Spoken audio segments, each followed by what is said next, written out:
रुक जाओ सब, हथियार रख दो। हम डॉक्टर से मिलने आए हैं। तुम पागल हो क्या बेवकूफ?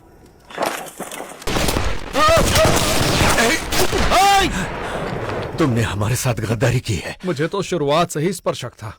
आखिरी चेतावनी, अपने हथियार रख दो। तुम लोग बातचीत नहीं करना चाहते?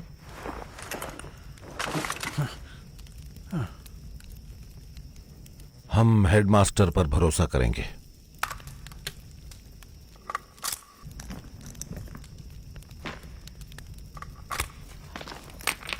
माफ करना डॉक्टर। हमने हथियार रख दिए। अब पीछे हट जाओ। पीछे हटो, पीछे हटो, जल्दी पीछे हटो। जो भी हिलने की कोशिश करे उसे मार डालो।